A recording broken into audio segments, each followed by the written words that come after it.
ఈరోజు మీరు దారి మళ్లించారు. ఈరోజు ముస్లిం సమాజాన్ని అడుగుతున్నారు, మీకు ఎన్ని స్కూల్ కట్టించారు? స్కూల్ పంపించారు కానీ మన మదర్సాలు మీరు పంపించుకుంటున్నారు. ఎందుకంటే ప్రభుత్వం ఏం చేసింది వీళ్ళకు? ఈ రెండు ప్రభుత్వాలు అడుగుతున్నాను. మిమ్మల్ని ఓట్ల కింద వాడుకున్నది ముస్లిం సమాజం చెప్తున్నారు, మీకు ఓట్ల కింద మిమ్మల్ని వాడుతున్నారు. దాన్ని మేము వ్యతిరేకిస్తున్నాం. మీరు కూడా ఒక పౌరుడుగా, భారతదేశం పౌరుడుగా, భారతదేశాన్ని మనాది అనే భారతీయతతో మీరు ఆలోచించండి, మీరు కూడా బీజేపీ ఓటేస్తారు అని చెప్తా ఉన్నాం వాళ్ళకి. జూబ్లీహిల్స్ ఉప ఎన్నిక 2 ఏళ్ల కాంగ్రెస్ పాలన అంటే రేవంత్ 2 ఏళ్ల పాలనకు రిఫరెండంగా మీరు భావిస్తారా? ఏ బై ఎలక్షన్ కూడా రిఫరెండం కాదండి. కాదా? ఏ బై ఎలక్షన్ రిఫరెండం కాదు. ఎందుకంటే బై ఎలక్షన్లో చాలా ఫ్యాక్టర్స్ ఉంటాయి. ప్రజల ఒక ఆలోచన, ప్రజల ఒక విధానం, ఇప్పుడు నేను చెప్పినట్టు రాజకీయాలు, డబ్బు, ఇవన్నీ కూడా ఉంటాయి. సో ఏ బై ఎలక్షన్స్ కూడా ఏ స్టేట్లో అయినా సరే దాన్ని రిఫరెండం కింద తీసుకోవద్దు. మిడ్ టర్మ్ పోలోలో లాగానే ఒక 10-15 అసెంబ్లీ అవుతున్నాయి అనుకోండి, దాన్ని రిఫరెండం కింద వాడచ్చు.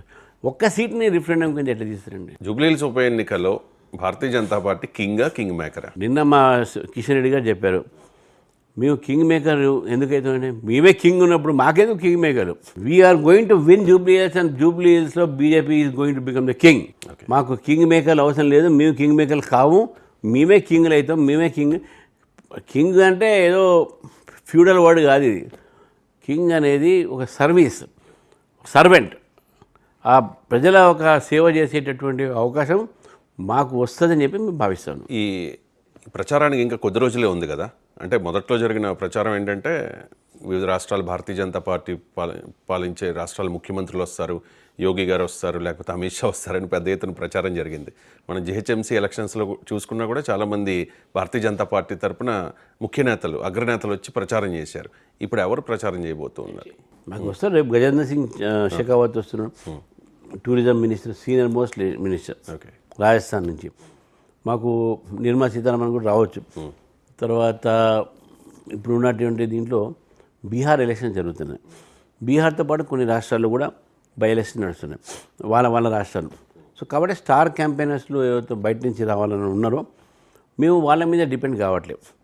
మేము మొత్తం స్థానిక నాయకత్వం మీద, మా స్థానికంగా ఉన్నటువంటి ఒక లీడర్షిప్ మీద డిపెండ్ అవుతున్నాం. ఈరోజు రేపు మా ఎమ్మెల్యేస్, ఎంపీసీ రోడ్ షోలు ఉన్నాయి. బండి సంజయ్ గారిది, తర్వాత మా ఫ్లోర్ లీడర్స్వి, అదేవిధంగా అంజిరెడ్డి గారు, మల్క కోమలయ్య గారు, మహేష్ రెడ్డి గారు, రాకేష్ రెడ్డి గారు, వెంకటరమణ గారు, గుప్తా గారు ఆల్రెడీ ఫీల్డ్లో ఉన్నారు.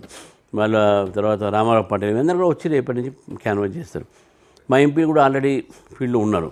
సో కాబట్టి మాకు ఉన్న లోకల్ స్టార్ క్యాంపెయిన్స్ చాలు. మాకు ఈ ఉన్న మా లోకల్ క్యాంపెయినర్స్ చాలు, మా లోకల్ లీడర్స్ చాలు. ఏదైనా బయట నుంచి వస్తున్నారంటే రావాలని మేము కూడా కోరుతున్నాం.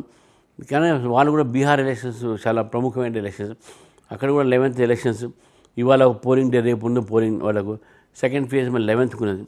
కాబట్టి వాళ్ళందరూ కూడా అక్కడ, ఎందుకంటే బీహార్ ఇది జనరల్ ఓవరాల్ జరుగుతుంది. తర్వాత అక్కడ మేము ప్రభుత్వంలో ఉన్నాం, మళ్ళీ ఎన్డీఏ రావాలి అనేటువంటి ఆలోచన పనిచేస్తున్నాను. కాబట్టి బై ఎలక్షన్స్కు మాకు లోకల్ లీడర్షిప్ సరిపోద్దని మేము భావిస్తున్నాం. మేము ఎవరిని కూడా ఇప్పుడు అంత ప్రయత్నం చేయలే, బయట నుంచి తీసుకొచ్చే ప్రయత్నం. 1-2 వచ్చి మనకు క్యాంపెయిన్ చేసిపోతారు. రామచంద్రరావు గారు, భారతీయ జనతా పార్టీ తెలంగాణ రాష్ట్ర